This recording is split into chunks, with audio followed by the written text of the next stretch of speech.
Assalamualaikum warahmatullahi wabarakatuh. Apa kabar anak-anak Sir? Salam kenal. Nama Sir adalah Sir Ahmad. Saya atau Sir adalah guru komputer untuk kalian semua anak-anak Sir di kelas 2. Ya. Jadi mungkin kelas 1 kalian sudah melihat Sir mengajar di kelas 2 tahun lalu untuk komputer juga. Nah, sekarang kalian kelas 2, Sir juga yang mengajar komputer. Sir harap Sir dan kalian semua anak-anak Sir bisa bekerja sama dengan baik.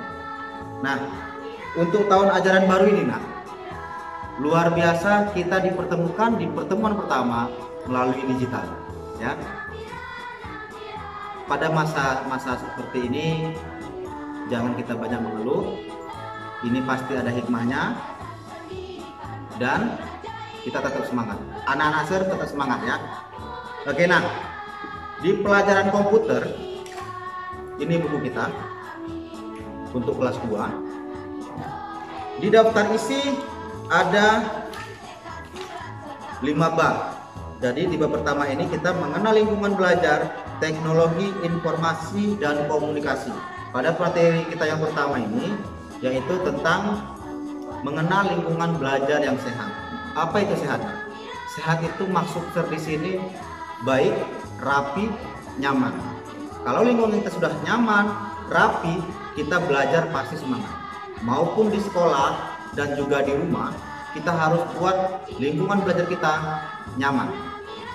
Di sebelah kanan Sir akan tunjukkan ini adalah contoh ruangan belajar yang sehat.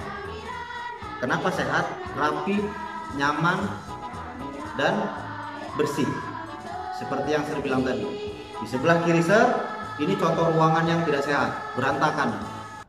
Susunannya nggak jelas, berantakan lah pokoknya. Kemudian kalian pasti sudah tahu gimana caranya buat lingkungan kita atau ruang belajar kita sehat. Buatlah kreasi kalian di rumah, bagaimana cara kalian belajar komputer ruangan itu biar sehat atau nyaman. Kemudian kalau anak-anak sudah tahu bagaimana contoh ruangan yang sehat dan tidak sehat, tentu itu akan mempengaruhi semangat belajar kita. Kalau sudah paham, kita akan lanjut. Untuk pengenalan komputer ini, saya yakin waktu di kelas 1 kalian sudah belajar alat-alat atau item-item apa saja yang ada pada satu unit komputer. Untuk mengulang, kita ulangi lagi di kelas 2 ini, ya. Yang pertama adalah keyboard. Anak-anak Sir ingat bagaimana bentuk keyboard? Nah, bentuk keyboard seperti ini. Fungsinya apa? Untuk menulis. Kita ingin menceritakan sesuatu di komputer kita menggunakan keyboard. Yang kedua adalah mouse.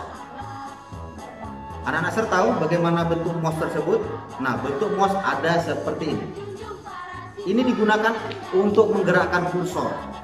Untuk menggerakkan kursor artinya kita bisa memilih apa saja yang ada dalam monitor menggunakan mouse, digambarkan dalam bentuk kursor. Kursornya seperti apa, Sir? Gambar kursor seperti ini. Oke, nampak? Nah, dia berbentuk segitiga. Kursor itu kita gunakan untuk memilih item atau icon yang ada pada monitor. Berikutnya, yang ketiga, CPU. CPU. Tulisannya CPU, kepanjangan dari Control Processing Unit. Di situ di CPU ini adalah otak dari satu unit komputer. Fitur-fitur fungsi dari komputer tersimpan dalam CPU. Gambarnya seperti apa? Seperti yang di bawah ini atau di depan Sir itu. Sekarang kita masuk ke yang keempat. Yang keempat yang juga sangat penting itemnya adalah monitor. Gambar monitor seperti ini. Nah, monitor fungsinya untuk menampilkan gambar. Ya. Apa yang kita ingin lihat dan apa yang ingin ditampilkan kepada kita akan dicerminkan melalui monitor. Jadi, Sir, komputer itu berarti itemnya banyak, ya. Banyak item yang terdapat pada komputer.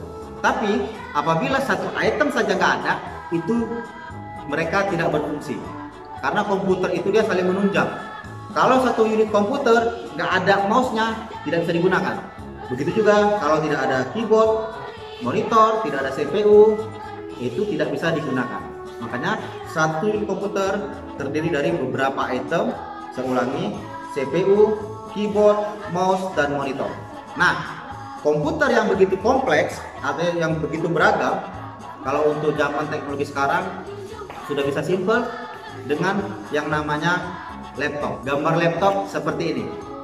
Ini bentuk laptop, di situ sudah ada monitornya, kemudian sudah ada keyboardnya, dan mouse-nya itu diganti oleh trackpad, ya. Kemudian kita sekarang masuk di halaman 6. Di sini ini adalah mengenal tentang cara duduk yang benar. Kita menggunakan komputer nggak bisa tidur, nggak bisa sambil telentang, nggak bisa sambil kelungkup, harus duduk. Nah, duduknya seperti apa? Duduknya juga punya aturan supaya posisi badan kita baik dan tidak merusak mata. Apabila kita duduknya sembarangan, jarak mata dengan monitor itu terlalu dekat, semakin lama ditakutkan atau dikhawatirkan bisa merusak mata kita. Cara duduk yang benar dan cara duduk yang salah akan saya tampilkan di gambar ini, ya. Seperti itu dia, posisi badan tegak, tangannya sejajar dengan meja keyboardnya, pandangan mata juga berjarak, jangan terlalu dekat.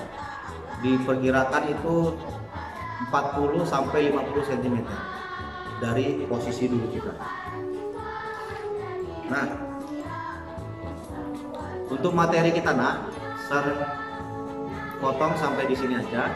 Di sini kita cukupkan dulu.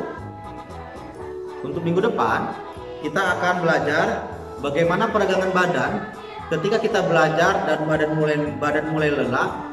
Peregangannya seperti apa, bentuk olahraga seperti apa, itu akan saya ajarkan di pertemuan minggu depan. Sekaligus di minggu depan kita akan mengerjakan kuis dan soal-soal yang nantinya akan saya berikan.